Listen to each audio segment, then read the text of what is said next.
Also, this is round 10, I believe.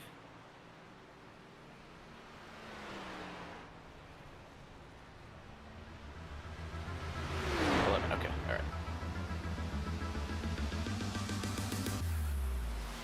right. Hello, ladies and gentlemen. Welcome to the Stars and Stripe Xfinity League here at Nashville Super Speedway for round 11 here. I'm looking ready for an action-packed race here. 150 laps, around 200 miles around this 1.33 mile concrete oval. You know, the NASCAR Cup Series just came here recently, and they put on a heck of a show. So I'm really looking forward to see how the racing is going to be here today. But we can't do it. We can't do it here at Freaky Fast without thanking all of our sponsors here. Just like Sam does it every single week. My name is Hunter Hayward.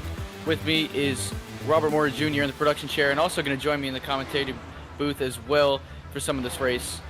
But I got to give a huge shout out to Butt Kicker. Butt Kicker, feel what you've been missing. Every game deserves a truly immersive experience. The Butt Kicker Gamer 2 lets you feel every detail, from subtle footsteps to the rumble of a V10 powered race car, from ambient environmental effects to the power of a nearby explosion. By moving a physical mass instead of only air, like a traditional speaker, the Gamer 2 provides an instant, accurate, and powerful bass response. And it's all perfectly in sync with every game, with no additional software required. Butt Kicker, feel what you've been missing. Also, go check them out. You can use code FreakyFast20, FreakyFast with 2 E's, 20 on checkout to get a discount there. So go check them out and get a Butt Kicker Gamer 2. You won't regret it. Those things are amazing. I know a lot of drivers out there who can't race without them once they get in when they're set up. So if you're a sim racer and you want even more immersive experience, go check out Butt Kicker. Also, a quick shout out to Makoni Setup Shop. The Makoni Setup Shop is your home for iRacing setups and the official setup shop for Richmond Raceway Esports, fielding the number 46 and 90 in the e-Coca-Cola iRacing series of Jimmy Mullis and Zach Novak. With everything from the Legends to Cup cars, we've got you covered. Dirt setups for late models, modifieds, winged sprints are also available as well. Head over to www.makonisetupshops.com today. Coaching with professional drivers such as eNASCAR Coca-Cola iRacing Series champion Zach Novak, his teammate Jimmy Mullis, River Hayes, and even more available at makonisetupshop.com.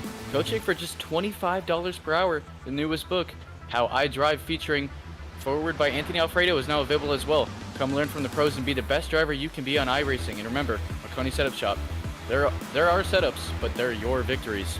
So go check them out. And those are our 2 sponsors for today, guys. So you can also use code FreakyFast Broadcasting 10 FFB10 to get 10% off on setups as well. So go check them out. But like I said earlier, guys, my name's Hunter Hayward. With me is Robert Moyer in the production chair and also in the commentating booth. Robert, you know, it's Nashville Super Speedway. We don't have much experience commentating here, but you know, how you feeling for today? Oh man, I'm ready for this, man. Round number 11 here with Stars and Stripes, as we have the honky, man, that is just a messed up word. Honky Tonk 200. Yeah, try to say that real fast. Apparently, I don't know how to say it, but welcome everybody here to Nashville Super Speedway. Robert A. Moyer up here in the booth with Hunter Hayward. Gonna call all the action as Sam Dyer has some family obligations to take care of. So we're gonna just have me and Hunter up here. So what am I looking for here? Like you said here, Hunter, I don't really know, because we've only broadcasted one other race with the Xfinity cars here, and it put on a really, really good show. I think it has to come down a lot with tire wear here. This is a concrete surface. They carry a lot of speed going through 1 and 2, and 3 and 4. Now, why do they call it a super speedway? I don't know, but that's the name of the track. But yeah, overall, man, I think it's going to be some great racing. Yeah, and as you mentioned, you know, a super speedway, it's more on tending to the side of a flatter track. You know, and it's also concrete as well, kind of like Dover. But you know, Dover has such high banking that, you know, drivers can carry so much speed through these corners, but with a long sweeping corner that's pretty flat. You know, I don't know what to expect of this track. I guess we'll find out. It creates fairly great racing here. We saw earlier this year in the Cup race, and it's going to great close side-by-side racing here. But as we started qualifying, top of the board of practice was Timmy McNally in the 88. Let's see how these drivers do right now. As you know, we're looking right now at the 23 of Grimes. you know, he won the race last week at Indy. He put it on pole as well. Had a great tire strategy over, the '05 of Rickard. Let's see if he can do it again here. Yeah, well, there was a little drama too, and you bring that up here. Last week's winner, he was going for the win. He knew he needed to get a win to get locked in. He had the car, but he had that '05 in front of him, and he gave him a little bit of a bump and run and said, "I'm gonna take this victory," and that's what he did. And it got a little heated down into pit crew area with his pit crew and between them two. So it was an interesting race to see. So if you haven't seen that, make sure you go back and watch the ending of that of last week's. But right now he's going to put himself up on top of the board with and now on second there he's falling down with a 31.39 right now as we got Campbell. Wow, never mind. I'm not even going to read off because we got a lot of people jumping the board there, Hunter. Yeah, and right as you said that, the 44 Kyle Bowling jumps right back up to the top of the board of the 31-1. 118 actually, and there it goes. It's again the 88 of Timmy McNally back up at the top of the board. A 31.045. That's almost as quick as the lap he set down in practice right now. Looks like the Timmy McNally, the 88 car, is really quick right now with the short run pace. Let's see if he can keep that going through to the long run pace. Pretty big field here today, Robert. Around 31 cars on track. This could be a lot of action today. It's going to be interesting to see how these drivers play out. But I also noticed the '05 of Rickard not showing up for practice, not setting a practice lap down, yet still 7th on the board right now, setting a pretty quick lap right behind Nate Lynch by only 8,000. So some of these drivers looks like they may have had some practice before the race in preparing for it. But most of these drivers right now, about half the field electing to qualify, half the field not as of right now. And looks like right now times are pretty close in the 31-1s, all within about 200ths of each other from second all the way down to about 8th right now, all in the ones. So it's going to be interesting to see how this plays out. Yeah, looking at the lap times here on the ticker right now. Like you said there, Hunter, 31.04 right now from Timmy. And I'm telling you, Timmy's been strong in the past couple weeks. It just hasn't all played out for him. He's very fast in that Nike's car. But we'll have to see if he can turn the tides tonight and bring it home a victory here at Nashville, down here in Tennessee. That'd be nice. I'm sure he would like to, get that victory, get that thing out of the way, because we are getting closer and closer now here also to the playoffs here, Hunter. So it's starting to get down to grind time. People are looking at the standings and saying, okay, I got to try to point my way in. We do got a drop week involved in here. So for us to try to say who's in the playoffs and who's not, it's kind of easier just to say whoever got the wins in, because right now we really don't know how that all shakes out until the last race gets uploaded to the standings. Yeah, and only 4 more races after this one to lock yourselves into the playoffs. So drivers going to be racing for that win as much as they can. As the final race will be at Talladega Superspeedway, so that'll be an interesting one to see as well. But right now, qualifying almost coming to an end. Right now, Timmy McNally still top of the board. Jason Metcalf in the 35, actually right behind him. Only about 600, still a little bit slower than the 88 Timmy McNally. So right now, Timmy McNally is the only one in the 31-0s. So right now, really quick lap for that 88, and like you mentioned, really quick every single week, just not having the luck he wants, and unfortunately, getting put in unlucky situations. But right now, looks like Timmy McNally will have the most comfortable spot on all the board at pole position, and some drivers falling behind him, like the 35 Metcalf, they're not usually in the front row as well. Timmy McNally's really good at qualifying. 35 Jason Metcalf's usually up front early in the race as well. Kyle Bowling, Ken Campbell, Trey Jackson, the 31. Starting in 5th. Some of these drivers, Dylan Grimm, like we talked about last week's pole sitter, all in the top 6. So right now, all these drivers really good at qualifying. It's just going to see how this race run will pay out for them, because this track, concrete, really low banking corners, I already know this is going to take a lot of patience and a lot of saving that right front. Yeah, exactly. That's why, the last broadcast that we had here, with Hunter,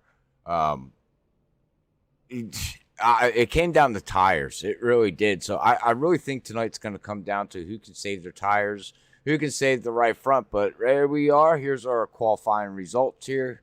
Hunter, if you want to run through at least the top 10 here, as we can look through the rest of the field here, as we get ready to rock and roll here. Ding, ding, get it? Rock and roll here at Nashville. Yeah, in Nashville, also known as the country music national capital of the United States. So I think hence the name here for the Honky Tonk 200 here at Nashville Super Speedway. Starting off with your pole sitter, Timmy McNally, 88, with Iowa Motorsports hitting on a 31.045. A really quick lap for Timmy McNally. Rounding out your front row will be 35, Jason Metcalf. Starting in third will be the 44, Kyle Bowling. Fourth going to Ken Campbell. Starting in that third row will be the 31 of Trey Jackson. Sixth, last week's winner, 23, Dylan Grimm. Seventh, go to Nate Lynch. In the 25, 8, Scott Rickard. Driver's always up front last week and actually had some post-race words for that 23 last week. So it'll be interesting to see how these drivers are going to play out in this race. Might see a little bit of contact here, Robert. Starting in 9th, 12 of Andrew Medlin. 10th, Derek Offerman. Driver is really consistent in the top 10 every single week. It'll be interesting to see how he plays out this week. Starting at 11th, 24, Brian Lynch. 12th, Aaron Hale. 13th, Brian Burchett. 14th, Max Ward. Running at your top 15 will be the 84, Michael Watts. You know, he's always up front every single week as well. Contending really good at tire strategies and tire saving, so it'll be interesting to see how it plays out for him as well. 16th will go to 7, Kyle McCoy. Really quick driver as well. 17th, Travis Dart. 18th, Nick Holland. Oh, man, that's pretty poor qualifying for 68. He's usually up front as well. Haven't seen him up front pretty in these past couple of races here, Sam, but, you know, he's always there at the end, like we always say. 19th, going to go to the 11 of Brian Chu, and around out your top 20, we'll go to 9 of Patrick Hasty. You know, I'll hand it off here to you, Robert, to round out top 30.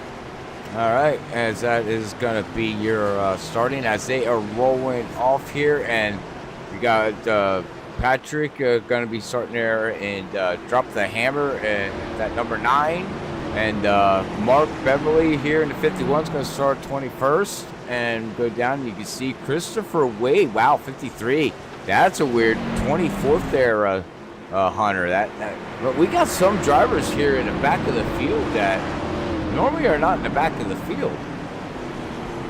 Definitely not. Maybe it looks like some of these drivers work more on their long run pace of this track rather than setting on a hot lap. So it'll be interesting to see some of these drivers that we usually see up front try to make their way through the field in this patient, pretty slow corner of a 1.33 mile concrete track. But as we go to Timmy McNally, dropping the hammer immediately and going off right now is where you got green flag racing immediately. Timmy McNally, man, almost ran a 4/10, 3/10 of a second lead already off that restart. He jumped the gun immediately, but right now most drivers still side by side into the corner.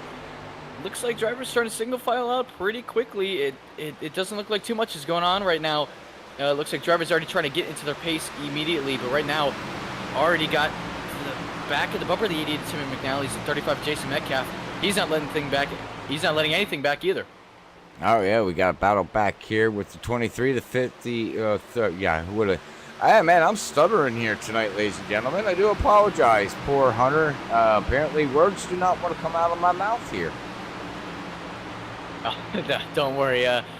I know one of those struggling days of being a broadcaster.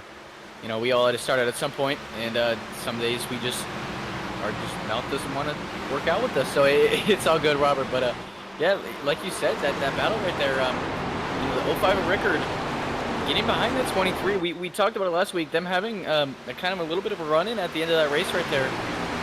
The 05 had a couple of words for the 23 of Grimm. And, you know, we might see some contact here later in the race, but right now, as you see with this camera here, all of these cars sweeping by, just getting into the rhythm. I don't even see anybody side by side right now, but you can also notice that with this track not being progressive banking, I think it's about 13, 12 degrees of banking on each corner. It looks like you can run no matter lane you want and still get the best run out of the corner. Yeah, it's all about getting in. Don't know much about the track, but you're right. I mean, it's not so much on the banking here. They carry so much speed going through these turns. It's just so wide, so sweeping, but you can see how we all just got single file here as we're riding along with Derek in that number 10. He is started 10th, running 10th right now, and just hanging out there as he's got Nate Lynch running here in the 9th position right in front of him, trying to work his way up through the field. And then you got Andrew, which is back here in 8th position. I wouldn't be surprised in due time that he's going to be up into the top 5 here very shortly. But from what it looks like, we do got a battle going on back here with Matt. Yeah, who do we got back here? Max. We got Walks. Wow, we got a lot of Travis Dart. Wow, we got cars all over the place. Brian Lynch back here. Here's Hunter. Yeah, I mean, drivers right now looks like not having the greatest qualifying that we usually see at other tracks here, Robert, but right now just getting into their rhythm. And, you know, right now, not many cars battling. This may be just the Nashville, the vibe we're getting right now. Drivers just trying to get into their rhythm. You know, it's concrete. It's a rough surface. The rubber does not like stuff like this. Right now, as you see, the 84 Watts going to go to the inside right here. Going to try to make it stick. Looks like he got on the apron a little bit. The 59 slides up to give him some space. Side-by-side racing here. Let's see who's going to get the better run off the corner right now. Looks like the 84 Mike Watts is going to. Still side-by-side going into one, though. Looks like the 84 will get the run off and clear him right there. But, you know, that's kind of the passes we're seeing right now, Robert. It's not many drivers. They kind of just make a quick pass there, get around him on the front stretch, and there's a pass right there. I mean, we're not seeing much side-by-side action right now, but, you know, like we said, we know concrete's really rough on that right front and all the tires, so I think drivers are just trying to conserve right now. Yeah, that's going to be the question is it's going to be a talk of the night. Keep that right front tire on your car. Don't over push it. You can see guys that are taking it easy, and, you know, there might be some guys out here, Hunter, that maybe just bought the track and got the track, so they didn't get a lot of laps put in down, you know what I mean? And they're just getting the feel of exactly how this track is gonna roll and where the grip level is. What line do you want? As we got that 84 now looking on the high side here. Brian, he's gonna try to do it on the high side, and it doesn't look like the high side is working as strong yet here on lap number 9 of 150. Oh, as he's going to get ready to be pat. Well, nope, never mind. Ooh, look, I mean, you can see the run he gets on entrance because he has more room to enter. I mean, the higher you go up the track, the longer the distance you have to go.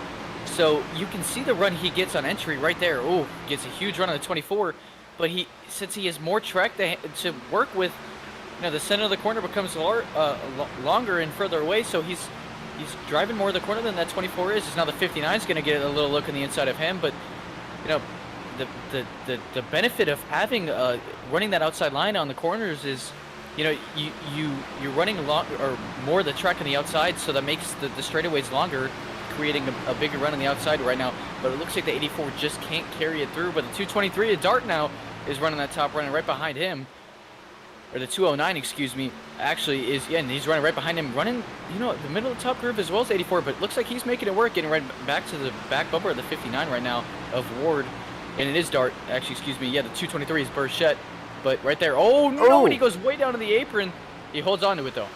Wow, that was a little hairy move there. Loosened up that car going down on the apron here. So, with what we've seen here, 11 laps into this run here, it's about the tires are prime now, all up to heat. What do you think's going to be the line to go if you were out there, Hunter? Where would you go? Do you think you're going to try to work that high line in, or would you try to keep running that low line the shortest way around the track, or try to run the high line, keep the momentum up, keep the speed up? Which way would you go if you were out there right now? Because it just looks like a bottom-feeding race right now. Yeah, definitely. And with a track that just takes so much tire conservation, the shortest way around the track is the way to go. And, you know, I always preach that as when you want to save tires, you're going to want to use the lowest point on the track possible, as that's where you're seeing most drivers doing right now. You know, maybe later in the run when drivers, you know, save their tires a little bit more than the drivers in front of them, they might start moving up the track, searching for grip and trying to get a run on the drivers in front of them to pass them. But right now, you know, you see some drivers sliding up, maybe messing up their entry a little bit, maybe clipping the apron a little bit. But, you know, if you want to save your right front the most, you're going to have to back up your corners a lot, go through slower, and you want to make the shortest point around the track right now. As you see the 209 of Dart now trying to look at the inside of the 59 of Ward. It looks like he might get that pass done. Is on the side-by-side again, but right now, I mean, he gets the run through the center of the corner so much better than the 209 of Dart, but the 59 just gets that run on exit. Yeah, what hard-on battle we got going back here for 10th, 11th, 12th, 13th, 14th. That's Patrick in that number 9 Napa Know-How machine. He's starting to work the low line, trying to figure out how to get around the 223 here of Watts, but he's also got Christopher Wade right behind him. He's working the high line here, Sam, trying to figure out how to get around too, as he's back here battling with Mark Beverly's, trying to get around that 51. Great racing so far, and what I've also noticed here too is that this track gives you a lot of places to move. It's a very wide track, so there's a lot of room to work your car around each turn. Oh, definitely, and these wide sweeping corners as well. You just got a lot of room to work with when you can back up your corners, and how much speed you can carry through it is. Right now the leader's pretty spaced out. The 35 of Metcalf, though, still right up on the back bumper of the 88 of McNally. But the drivers behind him, you see right there the 44 of Bowling. He's running more of a middle groove. And the 15 of Campbell behind him, he's riding that paint on the inside line. He's got his left side tires pretty much right there. As you see the 44, he came down there, but in 1 and 2, it looks like he's running more of a middle groove, trying to get low to the track, but still get a better run through the corner on exits right now. But the passes right now, it's pretty good racing here, Robert, because you can see these drivers get side by side and have to work the track to get around them. Yeah, it's not all just about blowing by somebody there, Hunter. Like you just said, you got to work the track, you got to work the car, and you got to try to save on your tires to get around somebody. It just doesn't happen on a dime unless that driver really messes up. Then that's a different story. But right now, like you said, we're just all single file, ladies and gentlemen, all the way through the field. Really don't see no battling going anywhere. It's just interesting that the racing's like this right now. Just all single file. Yeah, and that's usually how racing goes when drivers want to hit their pace and save their right front and just all their tires in general, just to make these drivers right now look like they're thinking long run. And some drivers who still run that bottom line like everybody else and try to save still might kill their tires just a little bit more than the drivers behind them. Some drivers just really know how to save their tires. Some drivers mess with that steering ratio, their brake bias, all those things to just give a little bit of an advantage to save their tires a little bit more, get runs through exits a little bit more longer in the run. So right now, only 20 laps in, drivers definitely can feel a toll on how bad their tires are going to feel. But right now, I think we still got to wait a little bit longer, Robert, until these drivers start seeing a toll on their tires from the drivers behind them. But right now, I know we're looking through back of the field right now, Robert, but right now I still got my eyes locked on the leader right now. The 35 of Metcalf, this entire run has been on the back bumper of the 88. It looks like he's just waiting for a mistake. He's right there, man. I had one little mismove by the 88, and the 35 is there. And it looks like he's running an exact identical line as the 88 there in that Jordan's machine. And, they're nose to tail. Like, I don't know, man. It looks like that 88's running maybe a tick higher up, but like you said, we should be seeing pit stops. Geez, what are we looking at for pit stops, do you think, here? Yeah, so, 1.33 mile track right here. About 90% fuel though these drivers have, so it looks like, I would say around the 60-ish mark, we might see drivers come down. Now, granted, this is a track that absolutely kills tires, so maybe drivers come down, especially drivers who want an undercut. So, drivers might, undercut a little bit and maybe just run till their tires won't let them go any further, and maybe just not go to the whole fuel run or try to undercut in front of the leaders and hope for a caution. Yeah, that's what I'm thinking. And I don't think we're going to see a caution, believe it or not. We are pretty well, these guys through the whole field here, pretty well single file. No one's really doing nothing. And I'm sure that's gonna heat up here as the laps click away here. But look at this back here. Travis Butt is back here in 26th position right now, running back here with Haas. Unbelievable, Hunter. That see this 0-0 car way back. You can see I don't think he likes this track. I don't that, or he just got it and hasn't figured it out yet. Yeah, and some drivers, sometimes have one of those little slump weeks where, they can't figure out a track as well as others. And I've definitely been there, Robert. And as a driver previously as well for you, I bet you felt there as well. And the 00 right now really consistent every single week in and week out. I've had horrible qualifying runs, and I know how it feels. But some drivers have horrible qualifying runs and still drive it back up to the top 10, top 5, maybe even a win. So we might see a really long and really good long run pace here by the 00. But I mean, time will tell. Caution's got to pay in his favor as well. But yeah, let's see how this is going to work out right now. But I mean, all around the field right now, single file racing still.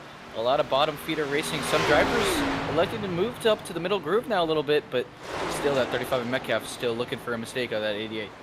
Well, speaking of Travis, if he wants to get a win and move up into the top 10, he's better get his honky tonk going because the leaders are right behind him. And you can see it on that screenshot. He's going down the front straightaway, and here comes the leaders out of turn 3 and 4 here, Hunter. So if he's got anything, it's time to pick the pace up and get going.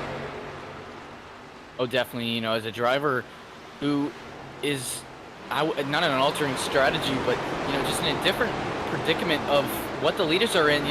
88 and McNally said clean air. He's had a little bit more of a quicker pace, better qualifying run, better track position, all of that over the 00. But so you can definitely see, I mean, all the situations that the 00 has been in. He didn't have to, or the 88 didn't have to go through the checkup of drivers in front of him. He didn't have to slow down on the restart for drivers who didn't expect to jump on the restart. All of these things, he could have gotten into traffic in front of him. All these things that could have happened that the leader didn't have to experience. So right now it's going to be interesting to see if this 00 gets lapped and just struggling on pace right now. I mean, all throughout the field right now, the 15 of Campbell, I'm looking at him, as you can see him on the camera as well. The 23 of Grimm looking on his bumper as well. Looks like he's got really good pace. The 05 of Rickard's behind him as well. Running similar times to everybody else in the field. Scott Rickard, that time by was at 32.49. Dylan Grimm was at 32.47. So all these drivers in between each other. That time by, it was actually at 32.50 for Scott Rickard and 30. Yeah, Scott Rickard was actually one of the fastest cars on the track right there. So looks like he's got a little bit of longer pace right now. I almost said Sam there, Robert. I'm sorry, Robert. Oh, that's okay. I almost called you Sam a couple times already because we're all messed up. We miss Sam. Sam! No. Yeah, he's always there giving your personality here, but you're doing just as a good job here, Robert. Only 30 laps in, I feel like just like that. Eh? So I mean, looking throughout the field, still looks like the 05 Rickard getting back to the back bumper, the 23 Grimm. Pushed him up. Yeah, just these guys, looks like the 05 isn't going to give him an inch anymore after what happened last week.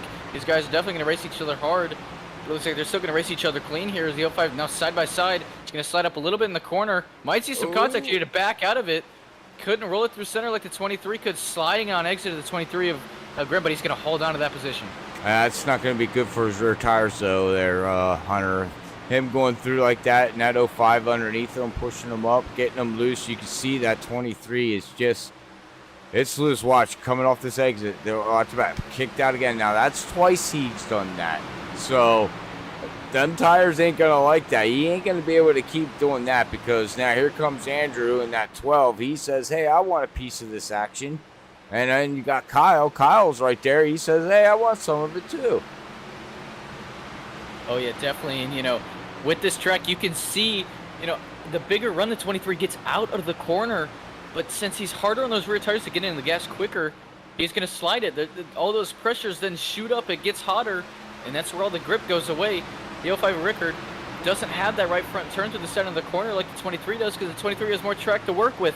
So this is what shows how great of a racing this track can create. And right now it's how hard these two are racing each other.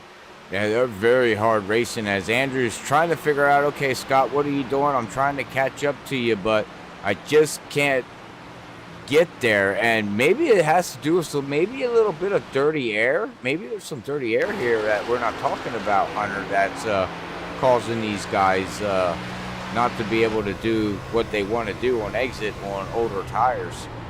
Because you can see him, oh no man, Andrew is sliding that thing going in. Oh, definitely, and you can see just we got a Oh, we have caution here. caution.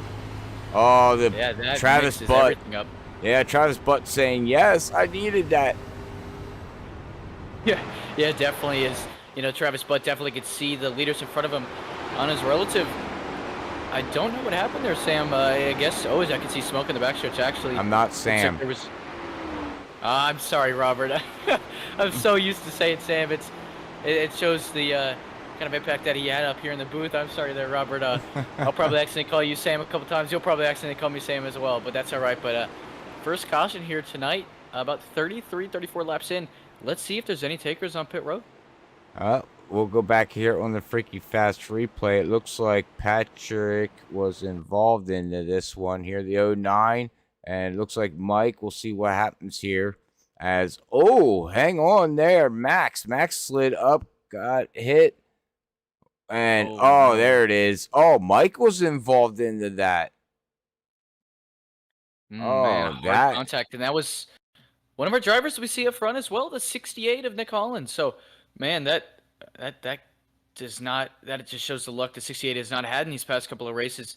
Wow. Really quick, he had 4 straight race wins earlier this season. Right now, kind of showing how much luck you really need to have on your side to get those good and consistent wins.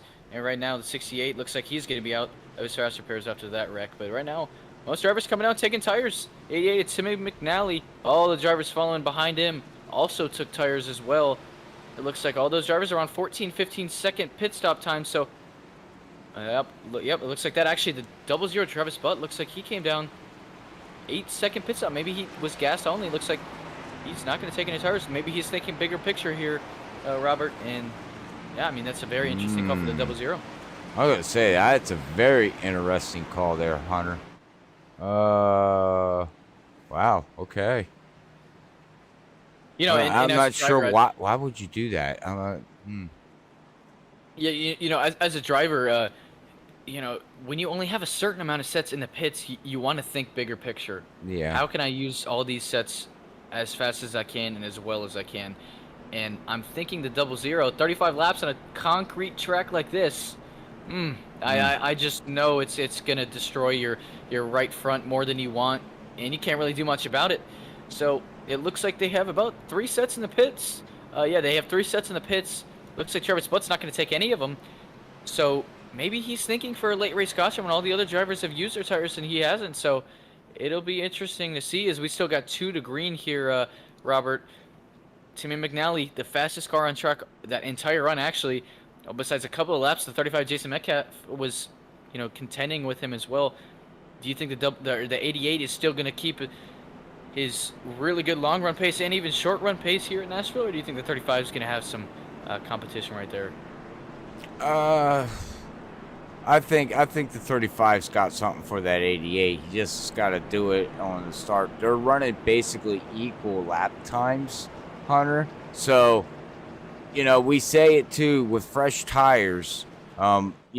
You got the first 5 to 7 laps. I always go back to the old days. Now I could be wrong, but I always say the first 5 to 10 laps. You got to get everything you can out of them tires, because everything just equals out. And you seen the beginning of this race where everybody just got single file and like literally couldn't do nothing. I mean, it's basically, we call it follow the leader. And that's what they were doing. They were following the leader right now, you know. So if you're going to do something right now is the time to pounce. If you don't pounce now, somebody else might pounce on you. And then what do you do? Yeah, definitely just have those first couple of laps to, you know, get the rubber planted into the track and maybe take that lead over a little bit. Drivers definitely think that is really in the first couple of laps. Try to get as many positions as you can before you decide to actually start saving your tires a little bit. And the first couple of laps is the perfect time to do it. So it'll be interesting to see how this 35, the 15, the 44, the 88, and now the 05 there as well on the inside of the third row. So all these drivers right now, they're all trying to get as many spots as they can on this restart, and even drivers behind him like the 12 of Medlin. It'll be interesting to see. We got the 1 to green here. Timmy McNally's going to be leading us off. And man, Robert, this is definitely going to be an interesting restart. So let's see here how this plays out. as we're about to get the green flag here. Pace car is going to roll up. Let's see if the 88 is going to get the jumpy once again. There he goes again right there. Big jump for the 88. The 35 read him a little bit better this time, but still a huge jump for the 88. 35 is going to slide down now. Metcalf's going to have to make a ton of time up just to get back to the bumper of the 88. I don't know. We might see more single file action here. Sam, oh, it's a big dive bomb right there by the 44, getting around the 23 of Dylan Grimm. Right now, 35 though, already back to the back bumper of the 88. He's pushing really hard. The 05 Rickard falling back. Man, we got drivers scrambling right now. Yeah, and I think we just seen what one of the biggest keys, if we have a late break yellow here, Hunter, is all about taking off on that restart, because the 88 done that twice now, and look at the lead that he got. Like, he pulled out the 4/10 within a lap, and look at him. He's out there all by himself. As we got the 35 and the 50. Yeah, Campbell back here. They're battling side by side for second position. Well, they were. 15. Yeah, it looks like the 15 got some contact on the inside while he was trying to roll that center on the 35 and actually slid up the track and gave him a little door slam. Oh, yeah, and the 35 just got into the wall, and you can see, look at this, as Scott's going to look up underneath. 44. Yeah, I mean, the Campbell had to check up because the 35 got into the wall there, Hunter, and now all of a sudden it just stacks up the whole field. Yeah, right now we got a whole Hornets nest right here. The 05 Rickard up to third after all of that. Man, you hear that voice crack there, Sam. Ah, man, I'm still growing, but, right here, oh, man, the 05 Rickard out of the back of the 35 already, just like that. Here comes the 12 of Medley, now side by side of the 44 of Bowling after Bowling hit the wall. The 7 of McCoy, side by side of the 15 of Campbell. These drivers, I mean, oh, man, it's a Hornets nest right now. 23 of Dylan Grimm now on the inside of the 44 of Bowling. The 25 of Lynch behind him. All these drivers, just like that.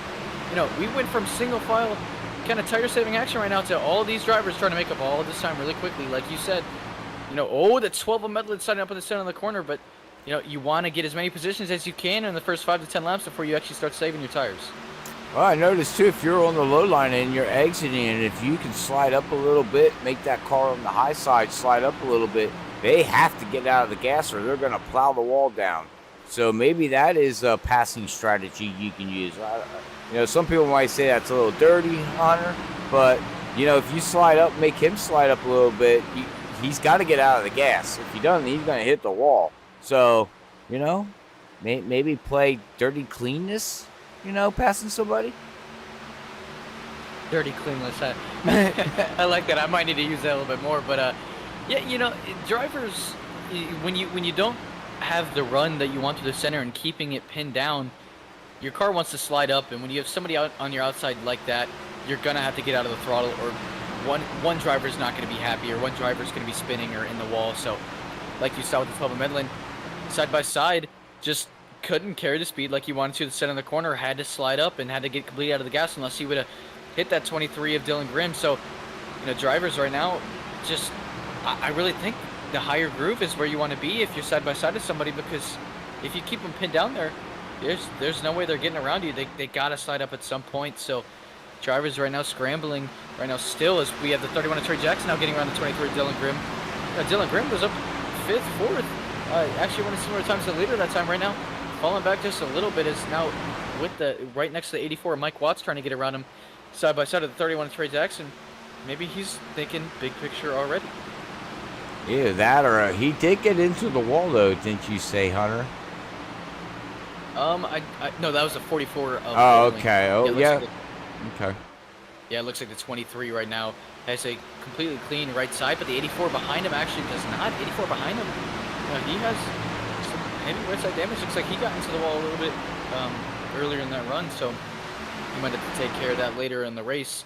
Might have to use his fast repair if it's not working very well. But right now we're back to single file racing after these drivers kind of got mixed out a little bit. Timmy McNally up to a half a second lead, and like you said, the 35 might have something for the 88. The 05 right now has something for the 35. Right on the back bumper of the 35 of Metcalf right now. Now side by side with him, he got his nose in there. I don't know if he can get into the corner, but the 7 of Kyle McCoy says, thank you, I like side by side action. I'm going to pass both of you now. So let's see how this goes right now. The 05, wow. Oh, he can't slide up to the corner. Almost had it completely get out of the gas. Oh my, he almost clipped that 35 there. That could have got dangerous. He was right there in the left side quarter panel. He's lucky that he didn't, they both didn't end up in that fence right there. So these two drivers racing really hard right there. And you saw how much he has to check up in the center of the corner. These guys are racing really hard right now. But here comes the 7 to McCoy, gonna set it 3 wide. Wow. These guys are not giving an inch of nothing, man. Nothing. They are side by side, hard-nosed, battling for second position. Look at this. Oh, no. Up into the wall. Oh, man, that's going to hurt big time. He's going to fall like a fly now. And into the wall, that 35 of Jason Metcalf. Now side by side with Andrew Medlin, who now is climbing up the field as well. You know, he didn't have the best qualifying like we usually see out of him. Now back up, battling with the 35 of Metcalf, who was just in second 2 laps ago, right behind 88 McNally. Right now, this shows kind of what mistakes can happen if you get into the wall and what it can do to you right now. The 12 of Medlin trying to get around the 35. Looks like he just couldn't make that bottom work. That the 35 made that outside roll. And, you know, Robert, we're seeing these drivers struggle on the bottom when they're side by side with somebody. But like you notice, they get the chance to slide up. They arc out the corner. They apex the center of the corner, and then they slide back up to get the best run out. But do you ever think the driver is going to start sliding up the track and maybe running the middle lane as their preferred group? Yes, I would. I think eventually you're going to have to migrate up a little bit. But go back on this real quick. That 35 of Jason is not giving nobody any room. He is blocking. He's like, guys, you're going to go by me. You're going to have to go by me, the hard way. He's not giving any room. You can see it with Andrew. He's just been battling really hard. He didn't let Jason in that 7 go by, Kyle, in the 7 there, get by very easily too, Sam. But, yeah, I mean, answer your question, though, Hunter. I think you're going to have to migrate up. I mean, unless this race stays single file the way it is, you're going to run the low line. I don't see no difference of looking at lap times from the high line to the low line. It's basically equaled out no matter where you run, from what I'm seeing there. Yeah, and I'm noticing the same thing is most drivers right now electing to run that bottom line no matter where they really are on the track. So it's interesting. As a driver, you could definitely make the top side roll a little bit better if you just don't let the driver on your inside slide up and get the run through the bottom like he wants. But, when you're all by yourself and you arc that corner out, you apex the center and you slide back up, that's the quickest way around the track. So, I mean, most drivers right now is like you can see right here, the 209 of Dart's going to get to the inside of Mike Watts right here. Side-by-side action right here, but the 209 is just to check up just a little bit, but he actually gets the run to the inside like he wants. Right here is, so, like you see, I mean, these drivers racing each other hard, but they're racing each other clean. They're keeping it really clean right now. It's almost 100 to go. Actually, a little bit under 100 to go. 52 laps in. But these drivers aren't holding back yet. They're keeping it clean. So really good racing right now. Is 24 now of Lynch is going to look on the inside of them. These drivers right now looking for any opportunity they can. So, we might see a wreck here soon. We might not. I mean, these drivers are keeping it really solid right now. Because the 84 Mike Watts is going to get that run on the top, like always. But these drivers are getting so much better runs on the top and through the center of the corner. I think you might see some drivers electing to go up to the top of the middle. Oh, the 84 gets big loose right there. Wow, yeah, got back on the gas too soon and kicked that rear end around here. But, yeah, I mean, to quote on what you're saying, Hunter, I just think, you get a great run on the top side, as you can see here. You can really hold your ground running that high line. But it just seems like everything's just equaling out. Again, I go back to lap times. Don't matter if you're a little late. Whoa, hang on to it. Wow. Yeah, some really hard racing right now. Looks like the 84 Mike Watts making up too many positions too early, but check this out. Here comes the 68 of Nick Holland. Out of nowhere, just made 3 passes just like that in one corner. Man, after getting involved in that wreck, took that faster pair. He's climbing through the field right now on the inside of Mike Watts. Mike Watts is getting loose up that corner, almost into the wall again. Oh, he's struggling with this car right now. Looks like he used up those rear tires just a little bit more than he wanted to. That or he needs to take his car to Advance Auto. Well, you know, you got to rep your sponsor the way you do, and right now it looks like he's struggling with this car. Maybe you want to get some 4 new Mr. Feelgoods on there, as you know, we're about a third of the way through the race, a little bit over that. Some drivers only have 2 more sets in the pits, so they're gonna have to maybe run these tires out a little bit longer than they want to on this run. Maybe make it a full fuel run this time, which we might see drivers come down around lap, 85 to 100. If they make it a full fuel run this time by. So it'll be interesting to see when these drivers come down, but right now some drivers who are struggling might come down a little bit earlier than the drivers who are liking their stuff right now, like that 88 in McNally, almost a second lead of a record right now. Yeah, if I was out there, I was actually thinking on tires, if we stay green here, I was thinking of making my next pit around lap 90 is what I was thinking, if I could make it that far.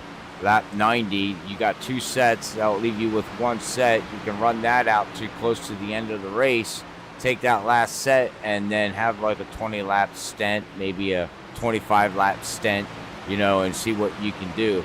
But again, it all depends on if we're going to get any yellows or not. So.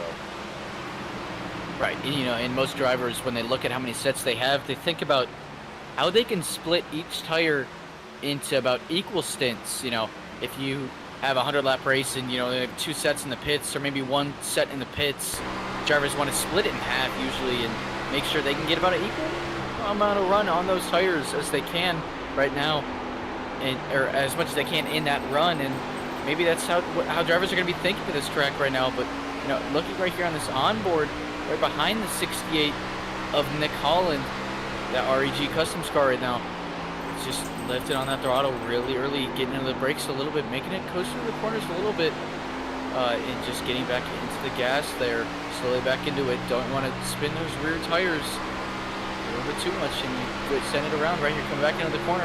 About 170 miles an hour into your back, harder on the brakes here. Want to make it rotate to the corner the best you can. Look at that run he got in the 68 of Holland by sending it into that corner. He's going to get really good on exit as well. I don't know if you noticed that as well, Robert. Looking at his hood right there, a little part of his hood, when he gets into the brakes, it looks like the airflow goes into there to create more drag to slow down the car a little bit more. And when he gets back into the gas, you can see that little flap comes back up. I think that's to push airflow to slow down and bring that air back down into the tires to, push the nose down a little bit. Well, oh my goodness. All the broadcasts that I do, I never noticed that. Oh my, oh wow. And that's the magic of race cars. I believe the Cup car has that as well. Drivers or the mechanics like getting the air into that car and helping it slow down the car a little bit more, because it clogs up the air a little bit and it helps push down the front tires a little bit more to create more stability. So it's a cool little hack where it just opens a little flap and you kind of get a little bit more downforce in those front tires. Give iRacing credit, ladies and gentlemen, because oh my God, I've been doing this almost a decade now, and I've never ever paid attention to that, Hunter. Never in my entire life have I ever paid attention to the flap opening and closing when you get close to somebody. That is, I'm astounded right now. That is so cool.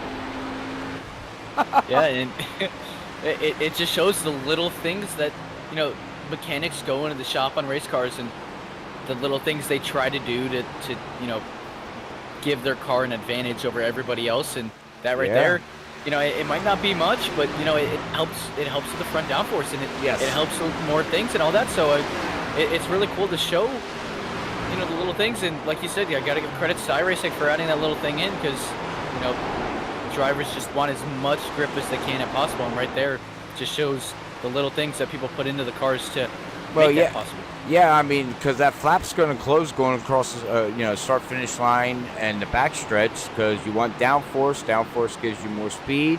When you get into the turns, you're going to want that flap to open, so it doesn't push and then makes the front end push. So once you open that up, it releases the air and the pressure on the front tires, and it helps the car turn better. So that's what I get out of that flap. Am I right or am I wrong? No, yeah, no, you got it perfect. I mean, it just, it closes back up when you're going on the front stretch. You make that airflow go back over it. To, have the most aerodynamicy and cut through the air the best you can. These things are still, they still race like a brick. These things aren't really made for downforce like an F1 car or other sorts of racing cars. But, that the little flap they have in the rear tires, that's about it. That's the only downforce they really have in this car. So they're trying to get as much as they can. And so when they enter the corner, all that air now goes into that flap just a little bit. And, just a little bit helps. It then goes into the air. It cuts off the airflow. It creates more drag, slows down the car a little bit quicker, and it puts more, more weight onto those front tires, and it cools it down a little bit more. So, these drivers working, or the mechanics and all the people that work into these Xfinity cars, they just do the most they can to have the most downforce and advantage they have possible right now. Right now, though, I almost called you Sam again. Robert cut down by half a second already. The 05 of Rickard now behind Timmy McNally, about a 10th quicker a lap right now. Scott Rickard's coming in fast right now, and this could be, they could be creeping up sooner or later. Yeah, it's all about tire. McCoy as well. Yeah, exactly. It's all about tire wear there, Hunter.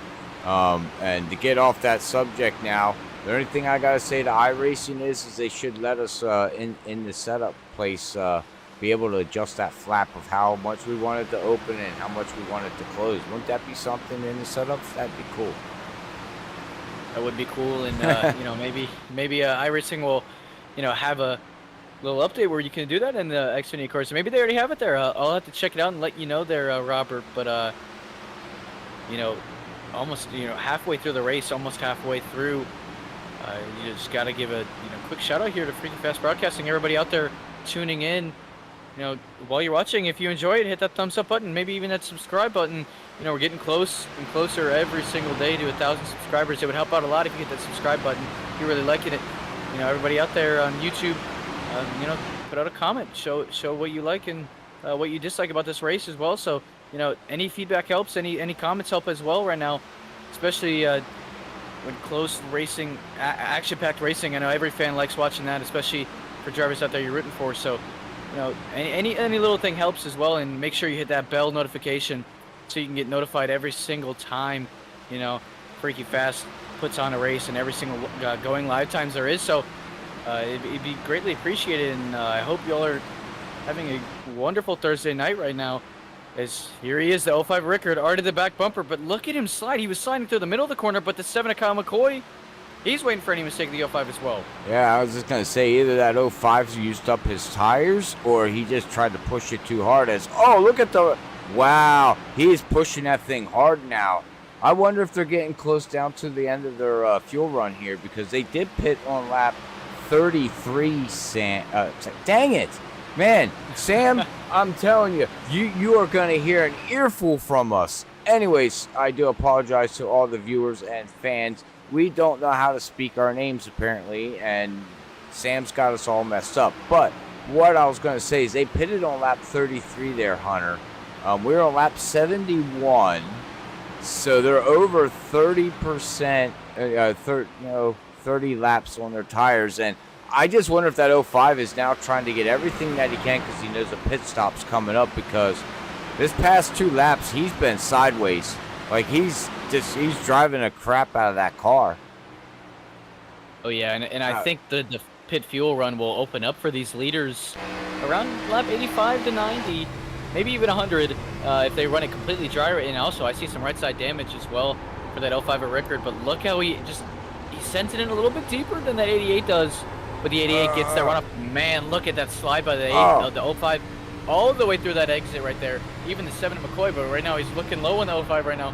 Side-by-side racing as we go into 3 right now. Looks like the 7 of McCoy is going to make it stick so much better right there. Going to slide up a little bit. Let's see if he makes a crossover move, and he does right there. Now side-by-side at 7, but he just slides on exit. Can't get that runoff like the 7 does. So the 7's going to try to chase down that 88. Let's see if the 7 can contain his sliding a little bit better than this 05 is right now. Contain his sliding? That's good. I like that there, Hunter. I mean, look at Rickards right now, that 05. Look, the bottom line, ladies and gentlemen, he can't keep doing this. eventually that car will go around on him. I mean, he is sliding that thing. He is wheeling it. He done, right? Yeah, see, he killed his tires. Them tires are done. They're shot. And it's only gonna down spiral more as the more he does that, Hunter.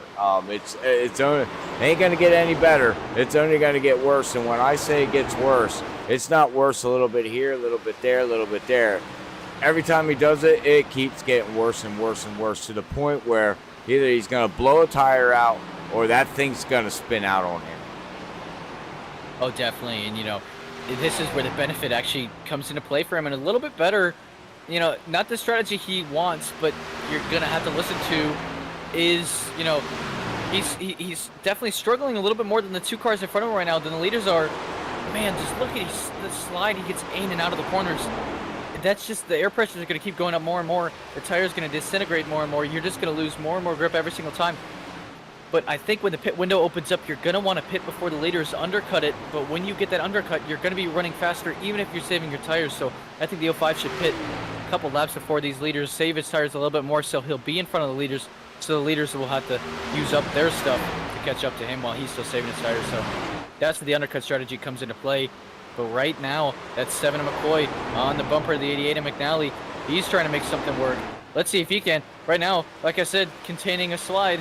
I know it sounded a little bit funny, but right now he's doing it really well, much better than the 88. Uh-oh. Oh, man, and, right there is, he blinked out a little bit. That right there, folks, you don't know what that is drivers, unfortunately, might sometimes have a poor connection to the server and makes them pop out a little bit. But, right there, like you saw right there, but 7 of McCoy had to check up a little bit just because of that. But right now, McCoy's still in the back bumper of the 88. Let's see if he makes something here better. But, we talked about the 05, but now he's in play again. He's still there. He's not sliding as much, but right now these 3 drivers now under a blanket.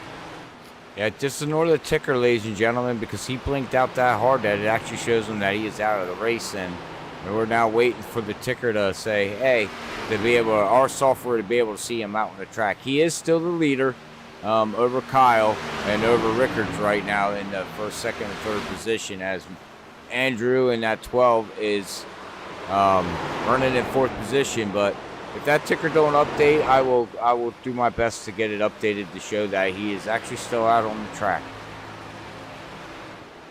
And right now, long race getting ready to get into the pace right here. Green flag runs coming in, green flag cycles, pit stops coming in. Right now, whoa, big slide by the leader right there, the 88 of McNally. Wow. My gosh, that was a heck of a save right there, but that's just going to be a free ticket for the 05 and the 7. The 7 is now going to be the leader as McNally is right there. Robert, we got the ticker updated again, now dropping down to third. Holy cow, that was something I didn't expect. 79 laps into this race here, and he was running very clean, and just out of the blue, Hunter, that car snapped sideways exiting 4. What is he doing different, do you think, now to make that thing do that? Because it didn't show that for 80 laps of a race, and now all of a sudden look at the positions he lost. What made it do that? Did he overdrive it? Did he get back on the gas? Yeah, so a concrete oval like this, concrete is so degrading on tires, it just makes it fall apart. And the quicker you get to the gas every single time, the more that concrete rips up that rear tire, the pressures go up, all of that, the grip goes away. And he probably was in the gas too quick for multiple laps, and finally, as he clipped the wall there too. Oh man, now almost 1.2 seconds behind is right here. You see the battle between Medlin, Campbell, and 44 Bowling as well. But you just lose more and more grip every lap. The pace you had in the earlier run where you're getting into the gas quicker, your tires aren't going to be there at the end anymore. And they're going to be like, I'm sorry, you got to the gas here when you had new tires, but now I have no grip. I'm going to spin, and you kind of lose control of the rear, and that's where it goes around. So unfortunately, that's where you see the 88 falling back, and now about 1.2 seconds behind. But fortunately enough for him, he's still got a car still about 2 seconds back behind him, and they're battling all three a pair right now battling. But now they're kind of get single filed out. Now it's just the 44 and the 12 as well. Don't count out the 25 of Lynn. She's had really good pace here as well. We don't see him much in the top 7, top 5 every single week, but he's actually having a really good run now right now, Robert. Yeah, I know he had a great run last week at Indy. So maybe the tides are turning for him too, as just watching how this race is playing out. And I don't know if anybody else has been paying attention, but these guys are running such high rate of speed here at this track. But I feel like these tires don't like this speed, Hunter. You burn up your tires, you are a sitting duck, and you're going to struggle until your next time to come in for pit road. I mean, that's what I'm seeing. This track is very interesting. It's so fast, but the tires are saying you're too fast. Yeah, exactly. And, that's just like Dover, too. I mean, they call Miles the Monster for a reason. It's such a fast track.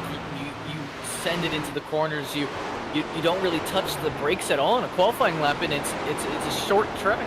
So, and that's concrete. It just tears apart your tires like it's nothing. And drivers really struggle with the car in the later run, and it's just a driver who can contain the car not falling apart, the tires not falling apart the best, containing the slides, containing the oversteer, the understeer, all that the best is the driver who's going to come out on top. And right now you can tell with this concrete track, it's definitely taking a toll on some of these drivers. Even the leaders, even the drivers who have the best pace right now up front are struggling. So right now, I mean, even some of the drivers who saw qualify really well, the 23 Dylan Grimm right now battling with the 24, these drivers moving up to the middle lane to actually run a little bit more. Like you mentioned earlier, Robert, and these drivers, the 23 Grimm running that middle groove, and he's getting the run through the corners like he wants. I'm in shock. Well, look who, I was just trying to say, somebody wasn't in the top 10, but guess what? Offerman is now in the top 10. Trying to keep that streak alive of his top 10 that he did die off this season, unfortunately, and now he's starting a new streak. It definitely, and Derek Offerman, known for having those top 10 finishes every single week. He's had a couple of those races where he just wasn't lucky, and unfortunately snapped that streak, but it's still a great time to rebound and keep that streak going right now. 20 of Offerman, really consistent driver, may even lock himself into the playoffs if he can keep this going with this consistency. He doesn't even need a win. If you can continuously finish in the top 10, top 5, all those every single week, you can lock yourself into the playoffs without getting a win. So consistency definitely pays off. And Robert, we got a green flag pit stops. They're going to be starting soon. Where in the field do you think these drivers are going to start coming down? Drivers maybe more mid-pack, rear-pack, trying to get an undercut strategy going, or what do you think? That's a good question. I guess we'll find out after we go to a quick commercial break to pay the bills here, as we got McConey Setup Shop and iRacing with the awesome video here of Nashville Speedway. So we're going to quick run a commercial here, wet our whistles, so we can get ready to call all the action here as they're getting ready to make a round of pit stops here with Stars and Stripes Racing Series here at Nashville Super Speedway. But we'll be right back.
When you want to be the best, you can't settle for the rest.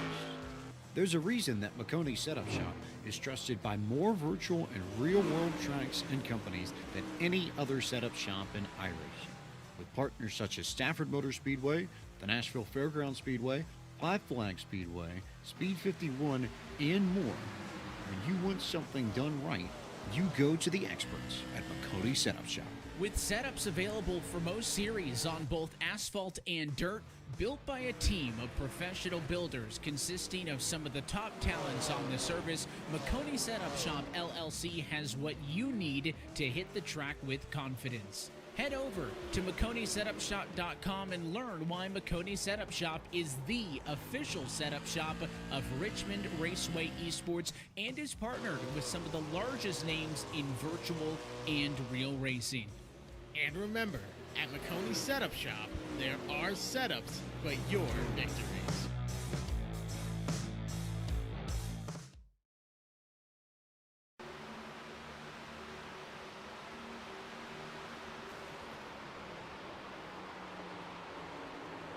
Alrighty, welcome back, ladies and gentlemen, to the Stars and Stripes Xfinity League Round 11 at Nashville Super Speedway. You know, we got a pretty action-packed race right now.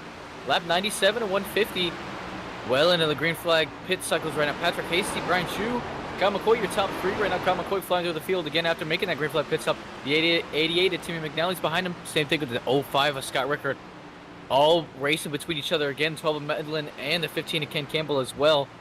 All under a blanket yet again racing each other. So, you know, all these drivers, after making these green flag pit stops, is about 60 laps in here. And we were discussing on the commercial break here, Robert, about 50 more laps to go. It's going to be about 60 laps again on these tires as well. They can make it on fuel, we know that. But are they going to save another set, or are they going to make maybe a 30-lap run here, take another set of tires, and try to make up all that time in 30 laps? I think these drivers are going to try to save, you know, that extra set if a late race caution comes out, because, you know, every single time you bring it up, Robert, we're going to have a late race caution. Oh, yeah. Well, we do got the Freaky Fast trend. That got broken on Saturday night, but normally, and Sunday night it actually happened too. Normally with about 20 to 15 laps to go, we see a yellow. Will we see a yellow? We don't know. Stay tuned. Might happen, might not. But my thing here now is like you said, we got 50 laps to go here, Hunter. They went in and did their pit stop. I would stay out. I would run this thing, and if the yellow comes out, go in and get your set of tires. And that's going to be the key thing. If we have a late yellow, it's going to get really interesting, because you know there's going to be drivers that are going to come in and get tires, and there's going to be drivers that stay out. Even though in old tires with 15-lap shootout. I don't agree with that. They're going to be a sitting duck with 15 laps, especially here on a concrete surface track. 15 laps is a lot on tires when it comes to concrete instead of asphalt. Oh yeah, definitely. You know, it's definitely smart to just keep that set of tires in the pits back in your back in the back of your mind, just so you know, like, what can happen and what will happen pretty much with the Freaky Fast trend. Like you said, every single time we talk about it, it pretty much happens, Robert. So we might see a Freaky Fast late race caution here, and that's definitely where the drivers will have their extra set here. You know, and right now, Kyle McCoy, the leader, about a second and a half over everybody else right now. Actually, 1.8 seconds over Timmy McNally. Scott Rickard's coming in hot to the 88 and McNally trying to apply the pressure on him. But, you know, they all pitted at the same time as the 7 of McCoy. I don't know why they wouldn't undercut it maybe a lap or two to make up that gap they had over McCoy. You know, they might have a lap or two older tires, but that's not really a big of a difference over the 7 of McCoy, especially when 7 of McCoy had the best pace at the end of that run. Now, pretty much 2 seconds in front of everybody else in the field. Oh man, this is an interesting strategy call for the 2 cars behind him. Yeah, because now, you know, with the 88 and the 05, if they start battling, that's only going to help Kyle out more, you know, as pulling away, because he's already a two-second lead over these guys. So, yeah, I mean, he wants to see these guys back here battling for second position, get side by side, everything. But like you said, I'm shocked that there wasn't no undercut to try to make up ground somewhere. But they didn't. But with these pit stops that they did have here, Kyle had a 14.67 to Timmy's 15.13 to Rickard's 14.77. So Timmy had a little bit of slower pit stop, Hunter, but was down pit road faster. Kyle really took it easy going down pit road from entering and exiting pit road, including his pit stop, had a 46 flat from entering and exiting to everybody else's 44.9s to 44.1s. So he babied that thing going down pit road. Oh, definitely. But you could hear that he was pretty much a second faster than the drivers behind him when he entered his stall. And, right there, that's the most important thing about getting in and off of pit road is making the pit stop. You don't want to slide through your box. You don't want to enter at a weird angle. You don't want to do any of those. So, Kyle McCoy did a perfect job of getting in and out of his box. But, like you said, he babied it a little more to get in and to get on and off. So all that time that he used to baby to get on and off, he actually was assisted by entering his stall much better, and that helped him out with a 2-second lead over Scott Rickard now, who actually passed Timmy McNally. Timmy McNally's almost 3 seconds behind now, and Andrew Medlin's actually closing a little bit on him as well. So right now, Kyle McCoy pulling away about 43 to 42 laps to go still here. Still got a long ways here, Robert. But right now, I really think, and I think you could agree with me here, Robert, I think this is Kyle McCoy's race to lose now. Yeah, because the only thing that's going to happen here is Scott's going to drive that car harder. And we seen there at the end of his fuel run, he was driving it sideways. So I know Kyle was sideways a little bit, but he handled it a little bit more. Scott was sideways for about 4 to 5 laps trying to catch him. So if he pushes that car, which you can see here on lap times, Scott is faster than Kyle right now. But when he catches him, we're going to be pretty close to the end of that fuel run. When does that sliding the tires and sliding the car going to go into effect? You know what I mean? So that he's got to save his tires and just let Kyle hopefully make a mistake. Yeah, definitely, and I agree, is taking care of all your tires, getting back into the gas easy, not over-rotating those tires and spinning them and causing the pressures to go up, which will then come back and kick you in the butt later in the race and make your rear tires spin off the corner and slide, and that slide can then cause into an actual spin and make your car go around and you maybe wreck it. So you definitely just got to be more patient. As a driver, when I want to be patient on the gas, I think of it as, an egg between my foot and the gas pedal. Just don't break the egg. Don't even crack it. Just slowly get back into it. Let the car get the revs back up slowly, and just let all that power slowly get back into the rear tires, but not too much immediately. So these drivers definitely got to be patient with those rear tires, especially when they don't have much downforce to work with. Exactly. As we're watching Nate here running in the top 6 right now. Great run for him. He's right now 8 seconds behind Kyle of the leader right now. So he's having a great run. Andrew, he's in that 12, having a great run, but so is Campbell. Got to give Ken a big shout out here tonight with that. I always think of Campbell soup. So I'm hungry for soup now. I always think the same thing when I see Campbell, and he also runs the Campbell's car sometimes every week. So, I mean, who doesn't think of Campbell's soup? You gotta love that, especially some nice chicken noodle soup when you're not feeling very well. Is Ken Campbell running the Campbell's car right now? You sure you're not my son? Well, I don't think so. I mean, okay. I mean, last time I checked that, I think we'll have to get your dad. Got to get your dad on the broadcast sometime. Get him out here, as he always tunes in and watches you race. Yeah, I got to give a shout out to him. Same thing with my mother. Grew me up right and enjoyed Campbell's soup. Nothing could go wrong with that. Always got to enjoy things that a make nice you bowl go. That's right. All right. Anyways, back to the race. But yeah, so talking about that 15 to Ken Campbell, 7 seconds back right now from the 7 to Kyle McCoy. Still running fourth though, but I'm not surprised. Campbell, made a surprise run around round 5 and actually surprised me and Sam and maybe even you there, Robert. And now he's coming out swinging and running into the top 5 every single week, having great qualifying, doing really well right now. I'm really impressed by him. Same thing with the 12 of Medlin. He's actually catching him a little bit as well. So these drivers, I mean, anything can really go down between these 4. We still got around 35 laps to go, so anything can happen. Scott Rickard made up about 4/10 in these past 10-15 laps over the 7 of McCoy. So let's see if he has anything in his back pocket for the 7. But right now, these drivers all now filed out, single filed out, spaced out after this long green flag run right now. So it'll be interesting to see how this works out and see if any drivers might use their extra set here, maybe split this run in half, run a little bit shorter runs than they expected and make it 2 short runs on 2 separate sets of tires. So it'll be interesting to see how this all works out. Do you think you would go in and make a short run, or would you run this thing all the way out? Oh, if I'm the leader and I'm still gaining and everybody else, I'm going to stay out. Yeah. I would lose too much time. I think I'd be put a lap down as well as the leaders.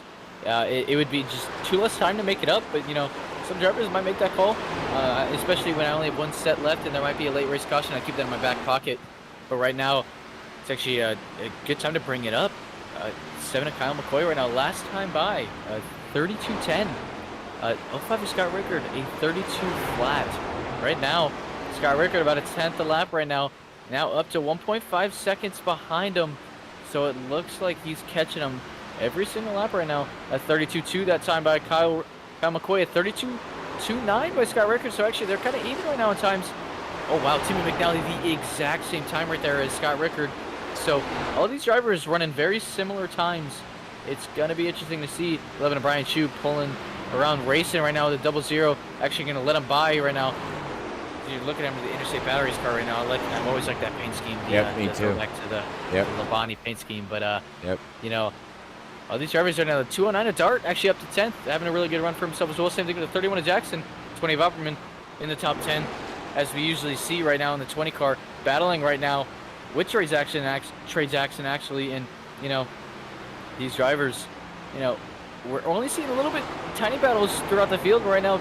Drivers spaced out most throughout the field right now, and we saw the 05 of Rickard get around the 88 of McNally not too long ago. Now a 4-second gap between those 2 cars. Yeah, just watching how this race is playing out there, Hunter. I think the finishing order, the way we see it right now, unless you got cars on top of each other or can do something, as you see Trey right there go over Offerman and take over 8th position. This might be the running order and the finishing order of tonight's event already here. Now, Rickards was caught up in traffic there with Chu for a little bit, so he wasn't gaining nothing, but he is now starting to gain him by, let's see here. Well, that time he was same lap time, 32.36 to 37. That's not going to do it, of course. He's going to need these 2 to 3 tenths to catch him, because we're getting down to 25 laps to go here. So he needs to pick up the pace, and I just don't know, Hunter, if Scott has it in the vehicle, or he might have it in his brain that he can do it. The tires are not going to let him do it. I just don't see him. I just see the tires just plateauing a lot more for this 05 than it is for Kyle. The only thing that's going to help Rickards is if Kyle would actually probably get in lap traffic, maybe slow him down a little bit. You know what I mean? Something like that. Yeah, and still about 28 to go this time by here, Robert. And I was actually going to mention that it's still a long ways to go. Anything could happen. It's only a 1.7 second gap here. Like we both saw on Tuesday night. Lap traffic getting involved with the leader and messing up his race, and unfortunately also ending his championship hopes as well. So anything can happen in the amount of laps. So I mean, really, we don't know what can happen, and it's still 27 laps when the leader crosses the start-finish line this time. So it'll be interesting to see how this plays out and what can happen. But right now, like you said, this could be the finishing order of this race. Yeah, and we got Kyle now coming up on Patrick in that number 9 Napa Know-How machine here. We'll see if he can do something, see what happens. See, he's going to use his draft going down the backstretch, of course. You always want to take advantage of what you can grab on draft, a couple miles per hour faster. It helps, but he needs to really just work around this traffic really fast. After that, he's not going to be near nobody. He's just only got one lap car to worry about, I do believe here, Sam. So. Yep. See, and check to you again there, Robert. We both keep calling each other Sam. So Jesus. It's all right. I mean, we're both used to having This is Sam such embarrassing in broadcast tonight. I do apologize. We don't know how to talk to each other.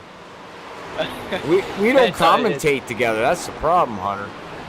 Yeah, it's all good. I mean, we're both used to having Sam up here in the booth and helping us both out here in the race, and we've had it these past 10 weeks. So I mean, it makes sense that we both keep calling each other Sam. But yeah, he's coming up to lap traffic here, 11-9. Problem is he's not really catching him too much right now, and actually Scott Rickard's made up a little bit of time on him as well. Actually, one of the quickest on the track right now. So it'll be interesting. I think the 7's playing it safe, trying to get around everybody as quick and tidy as possible. So 25 to go, 24 actually when he crosses the line this time by. Took it a long way to go, but I think the 7 should just keep his eyes forward. Doesn't need to look at his mirror at all, because I mean he's hitting his marks right now. He's got a pace. Oh, you got around Patrick there, but definitely you can see how much lap traffic helped Scott there. He gained 0.3 on him, Hunter. He's gonna catch him. Maybe so. Last time by the lap times, Kyle McCoy, 32.46, Scott Rickard a 32.36, so about a tenth faster that time by. He might catch him. I think the 7 was just playing it safe with lap traffic, didn't want to, have him get involved and mess up his race a little bit. And right there, it looks like he's at the 84 of Watts. Yeah, he came up here when he took his set of tires. Looks like he's trying to make up as many spots as he can at this first set, but he's going to be put a lap down here. Actually, 2 laps there. He's going to have to make up 2 laps if he wants to take the race lead. I don't think he can do that in 23 laps, but he's definitely going to be at least 1 lap down. So, or he'll at least get 1 lap back as he comes around the 7 right now. Maybe he'll clear him before he enters the corner. The 7 definitely don't want to see that, but oh man, Robert, you might be right. Scott Rickard within a second now of 7 McCoy. Now, I'm watching lap time. That last time he picked up 0.2 on him. I'm trying to figure out where this 05 is gaining this time, because, I mean, they're running almost similar lap times, Hunter. Where is he picking these? Is it turn 1 and 2? Is it 3 and 4? Or is Kyle still just laying back yet and says, okay, maybe it's when is it go time for that 7 vehicle? He had to be saving up there. He had clean air, no one around him. He didn't have to push the car. He could save on the tires, but the question is did he save enough to hold off Rickards? Yeah, I definitely just think that the 7 is, he sees that 05 coming. He sees that there's still 20 more laps to be raced. So I honestly think that the 7 of McCoy is, he's seeing him, catching him a little bit in his mirror. I think, we saw the long run pace the 7 had in this race. Maybe he's just backing up a little bit, saving the tires a little bit more than he was earlier in this run, and just making sure he's hitting his marks, getting the turn in the corners, all of those things, because we know the long run pace that 7 has. But we also know that 05 there is always ready to attack and get as much time as possibly can, pretty much. So it'll be interesting to see if this 05 Rickard can catch him. Yeah. We'll find out if McCoy's playing possum, too. He could be saying, okay, come and catch me, and once you catch me, you burn off your tires. We've seen what you did on the last fuel run. Go back to that again. 4 laps running sideways is not good. So, man, You know, maybe Rickards maybe learned something from that. I'm sure he did. He's a smart enough driver to know the do's and the don'ts. And he probably realized, I can't do that with, 15 to go on this set of tires. Because these tires now, ladies and gentlemen, they're almost 60 laps on this set. So these tires are pretty gone by now. So it's all about what did you save? What do you have left? And how are you running this track? Yeah, no, exactly. And, some drivers do like to play a possum like that sometimes. And, maybe just act like they're falling back a little bit, make the driver think they're catching on them and make them burn up the right front a little bit more. And then, laugh at them while you're looking at them in the mirror and start pulling away again. So some drivers like doing that.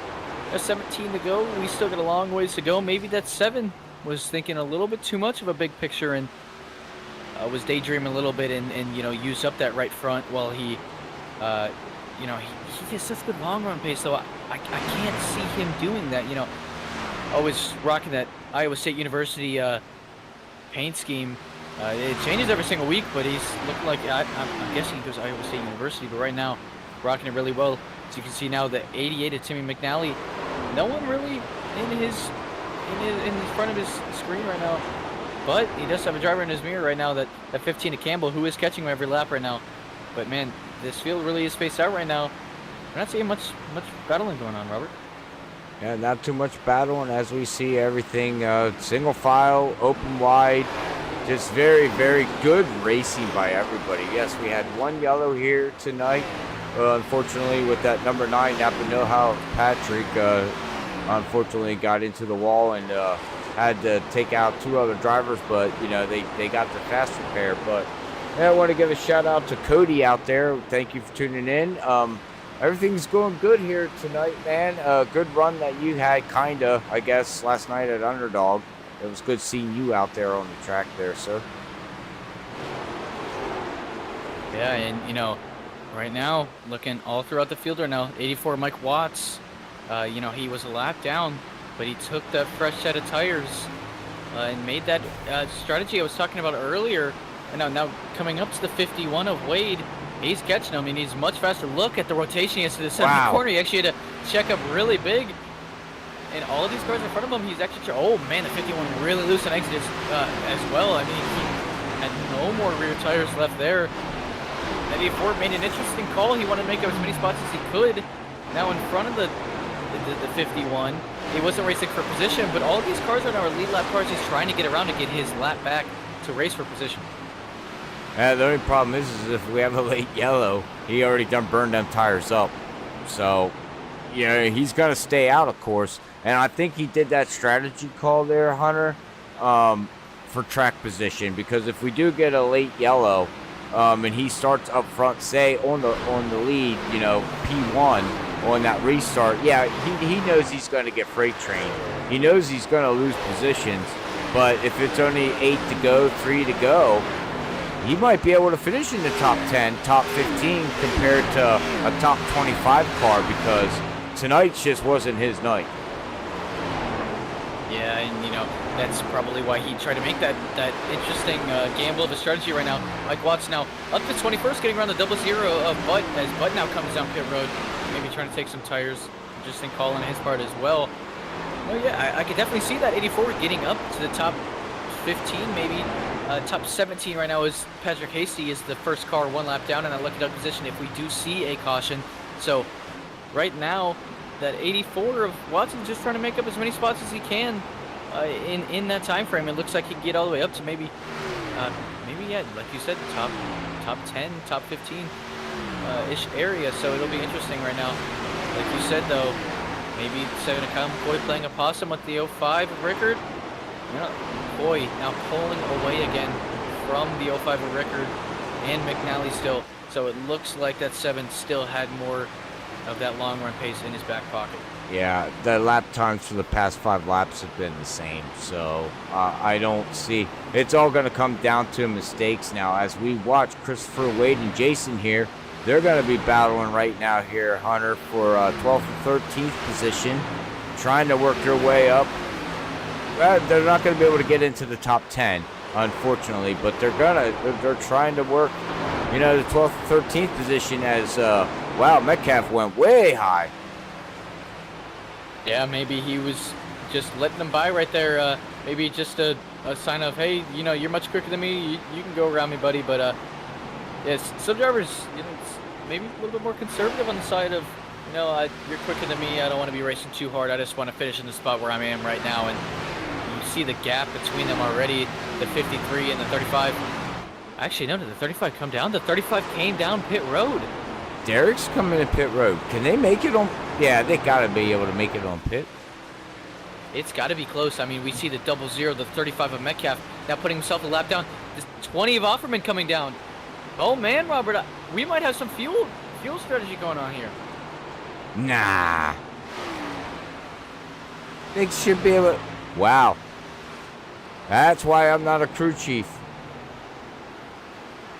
Yeah, right now, and looking at the onboard of the 7 of Kyle McCoy, I don't see much coasting or lifting early in his car right now.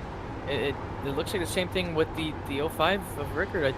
Yeah, as you can see on board right now, letting the RPMs go down, coast it through the corner, get back into the gas when you normally do, let those RPMs climb back up, and then just slowly get back out of the gas, back into the brakes again to let the car slide. But you don't see him clutch it in. If you saw him clutch it in, the car's RPMs go back to idle, which is around 2,000 and 1,900 in an Xfinity type car. So, yeah, we might see some drivers barely making it to the finish here. We might see some drivers making it unfeelable right there. You know, Robert, these drivers, you know, Scott Rickard made up around 3/10 that time. So maybe Kyle McCoy is saving, just not intensely saving. I was just ready to say, I've been watching the ticker, and he is down to a second. Now here, McCoy, he's going to have to let that 35 go. He's going to let him. He's on fresh tires. He's going to blow by him like a sitting duck. But interesting. With 5 laps to go, ladies and gentlemen, Scott Rickard's got it down to 8/10 there, Hunter. He's got part of his draft, too, so. Yeah, and, you know, that last time by, it was around 1.3, 1.2 seconds. 3/10 that time. You can see on the ticker, you know, he's making up about 1/10 a corner right now. I think the 7 is saving, just not really saving as much as we'd expect with clutching in the corners. I think the 7 is trying to save as much fuel as it can. Right now, the 05 now behind a lap car, trying to get this the draft at the 20 of Offerman right now. That hurt him. Yeah, and it definitely did. That dirty air to the front of the nose. Oh, lost him around 2/10 right there. Dirty air. 20 Derek Offerman on fresh tires because of pitting. I think the drivers who actually undercutted here, Robert, actually came back to, you know, bite them and messed up their fuel strategy and had to pit before the race ends. So yeah, because them maybe guys. the leaders. Go ahead. Oh, no, I was just saying that maybe the leaders, you know, maybe the leaders are just going to barely make enough fuel. Maybe have to do a little bit of saving, but, you know, 3 to go here, Robert. I think they got it. I think they got it committed. Well, yeah, the guys that did come down pit road, they pitted on lap 89, so they did a big undercut. Probably banking, hopefully, on a yellow, a late break yellow. And like you said, that didn't play out. That didn't go the way they wanted it to. It took their fuel strategy and sequence off. They had to make a pit stop to make it to the end of the race. The leaders here pitted on lap 94, 95, 93. So these guys are good on fuel. It's all about who saved the tires. And, you know, you can see Rickards lost a lot of ground when he got behind that dirty air. And that 20 car of Offerman is now catching up to the leader. With 2 laps to go. Oh, no, he fell back. Okay, never mind. Offerman got out of it and says, you know what? I don't want to deal with it. I'm just going to let him race it as it is the final lap. A white flag is in the air. The next flag will end this race as the leader of 7. Kyle McCoy is your leader. You know, ever since he took the lead, about halfway through this race, he has been gone. The green flag pit cycle has played perfectly into his hands, had the lead even after it cycled out. But Kyle McCoy coming off of 4, pretty much a picture-perfect race for him. He's going to put himself into victory lane and win another race this season at Nashville Superspeedway. Scott Rucker's going to finish second. Timmy McNally's going to wrap up your top 3. Ken Campbell right behind him in 4th place. Nate Lynch in the 25 is going to finish behind him as well. And, 44 Kyle Bowling, 12 of Medlin. All these drivers that we usually see up here, top 7, Trey Jackson 8th. The 209 at Dart in 9th, and the wrap out your top 10 will be the 53 Christopher Wade. Great recovery for him as well. But man, Robert, we said it time and time again. What a race for that 7. Oh, well, you know what? Look at that burnout. Oh, there you go. That's the way to ruin the grass. Way to go. Anyways, yeah, I mean, he had a fast car all night, and he was up 15. He got 15 positions, Hunter. 15 positions. And what really made him get out into the lead is when Timmy hit that wall, and Scott had to check up, and they all started battling there at that first stent. And ever since then, he didn't look back. He got into the front, and he was gone. So it's going to be an interesting interview, ladies and gentlemen, to hear how this all played out for Kyle. If he just bought the track and was learning as he was going. What happened with Timmy? Such a dominating... Oh, now he destroyed the car. Timmy there, had a dominating car. And unfortunately got into the wall and couldn't rebound back. So we'll have to see how this all plays out, as we're going to have Kyle McCoy, Scott Rickards, and Timmy up here in the booth here as we get everybody ready for post-race interviews. So we'll be right back. Stay tuned for post-race interviews with Hunter Hayward here at Freaky Fast Broadcasting.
Welcome back, ladies and gentlemen, to the Stars and Stripe Xfinity League here at Nashville Super Speedway. Ready to interview your top 3 finishers right now. Is finishing in 3rd place right here is going to be your 3rd place finisher of Timmy McNally, who had a really good race in the beginning of the race and actually started on a pole. So let's talk to our 3rd place finisher here at Timmy McNally. Hey, Timmy, Hunter up here in the booth, brother. You got a copy? Yeah, I got you. Yeah, man. So you had such a great pole lap and all those things at the beginning of the race. You started on pole. You had a really good first run before that caution came out. You came down pit road, and unfortunately after the run went on, you kind of struggled with the car a little bit and fell back to 3rd. We saw that huge slide you had off of 4, and unfortunately that fell you back into 3rd. But then after that, you kind of ran 3rd all throughout the race. But tell me how that car was feeling out there all day.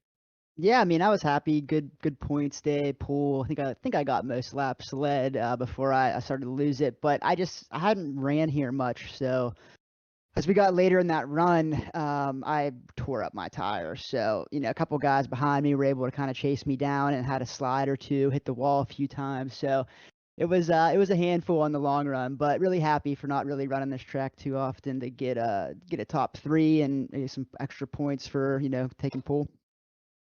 Yeah, and you touching on the fact of tire management and how it ripped up your tires. This place is a concrete, a little bit bigger than Dover and a little bit less a little bit more or less banking than you would see at Dover. So, we talked about the tires being ripped up for drivers all day today, especially the rear tires. You know, how did the grip levels feel out there, and did the car ever really feel comfortable out there? It's good for the first 20 laps or so. Once you got to like 20 to 40, you'd start to notice it. I mean, honestly, I thought Ken behind me, who finished fourth, was going to get me. He could really save tires there. So that's the guy you want to talk to if you want to learn how to save. But I just kind of held on to it, used my track position to my advantage, only dropped back to third. So it was a good day. Well, buddy, before we wrap these things up and get ready for next Thursday night, anybody want to give a quick shout out to? Shout out Iowa Motorsports, and that's it. All right, and that was your third place finisher of Timmy McNally. Now, going back to our second place finisher here now of Scott Rickard, you know, and driver we usually see up in the top three every single week. Let's talk to him. Hey, Scott, Hunter up here in the booth, you got a copy. Yes, I do. Well, man, you had an incredible run today. A really good recovery after your qualifying run. Drove it up to second and had really good pace all throughout the race today. You know, you couldn't quite catch the 7 of McCoy as he was just, always within a second too far out. Looks like you just didn't have enough time to catch him there at the end. But just take me through what was going through your head during that whole entire last green flag run. Just hoping he was burning up his stuff. I feared he wasn't, but I was hoping he was, just because I didn't have another option. Yeah, that's how most drivers think. Trust me, as a driver, I 100% know what or how much you're hoping for that to happen. And we also saw some drivers coming down pit road, and then when we didn't expect it, was it any close on fuel, or did drivers think they might not have made it on fuel if this race, since this race stayed green since that first caution? Some drivers came down when we didn't really expect it. Was that fuel run closer than we expected? There's about 5 laps overrun where you could pit and make it on one stop, and some people are paying about 10 laps before that, before you could. Gotcha. Okay, so drivers just making the undercut, and unfortunately, after making that into a 2-stop race. Well, Scott, after having an incredible run today and a great recovery, finishing in second place, anybody you want to give a quick shout out to? Everybody at Misfit Motorsports and my dog is in the room. That was your second place finisher of Scott Rickard, and here's your race winner of 7 of Kyle McCoy. Almost a picture perfect day here for that 7 machine. Let's talk to him. Hey, Kyle, Hunter up here in the booth, brother. You got a copy? Hey there, I got you guys. Well, man, a picture perfect day for you. You gained 15 spots from where you qualified. You drove that pretty much beautifully. You didn't make many mistakes. You were perfectly consistent in the tire saving strategy game. Run me through your mind or just run me through what was going through your mind during that entire race. Sure. Yeah, it went surprisingly well considering where I qualified. I didn't qualify where I wanted to. I had more speed than that, obviously, and just didn't lay down a good lap. I mean, you saw the times were separated by only 2/10 there from first to 16th. So kind of had to slowly. It's 150 laps there is a jaunt. So just kind of took my time, slowly getting there. We had that one caution. It really helped out because I was about 8th there, and from there I was able to kind of follow Scott up through and kind of gauge my saving based on what he was doing. Every once in a while, he'd slip a rear out, and I'd say, "Oh man, eventually that's gonna come back. That's gonna come back around." And so, yeah, it worked out. We got the lead. I didn't mess up pit road entry, which was really treacherous, and got that done in a really good time. And so once I came out, I was just kind of making sure. I know it sounds crazy, but playing cat and mouse with Scott. One of us would save tires one lap, one of us would push hard the next lap, and so just trying to make sure I didn't leave any of that gap on the table. So I kind of fell back to him and made sure I had enough right rear to get to the end of it. So yeah, it was awesome. Oh yeah, definitely. And me and Robert were actually talking up here in the booth about maybe you playing possum with that 05 record, and it looks like it definitely worked out in your advantage. You came out as the leader in that second stint there, and you kind of pulled away during that entire run before we kind of caught you in the middle run, and then you pulled away again a little bit. We also saw the drivers behind you sliding it through the corners and on exit a lot more than you were. was it pretty easy to contain the sliding or containing the car snapping randomly? Definitely not. I wouldn't use easy as the word, but kind of disciplined, I guess is what I would say. My teammates, we practice during the week, and kind of what I would preach is that if you're pushing out to the wall, you're probably going a little too hard. So kind of the idea here is just wrap the bottom the best you can, get a good run off, but don't sacrifice getting up to the wall and scrubbing right front tire off. So I mean, just hitting the bottom over and over again, making sure you're not killing the right rear, getting off the corner, fully gassing it up.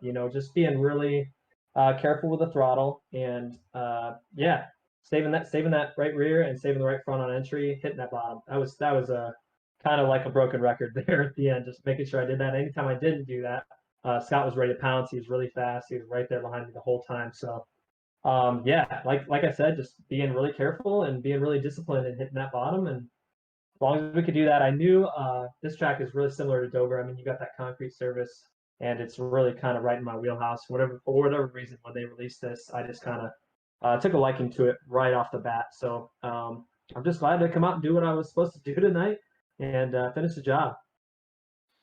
Yeah, and one last thing for you tonight before you cut you loose here, Kyle. Heading into Rockingham next week, kind of a similar track to Nashville, I would say, where you got to really hit your pace and save those tires. That's the most important thing at Rockingham.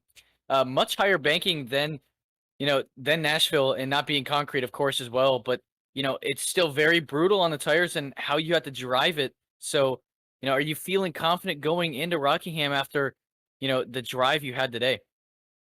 Yeah, I mean, Rockingham is. My teammates and I were just discussing this, and we said, if you're ever pushing full 100%, you're doing it wrong at Rockingham. It's going to be a massive tire saving game, and whoever can kind of do that the best there is obviously going to come out on top. I mean, the pavement is so old, and it's in the Xfinity car. I can only imagine it's just going to be like walking on needles out there. So yeah, anytime you're tearing the right rear off at that place, it's going to be trouble. So I'm excited. I love the track.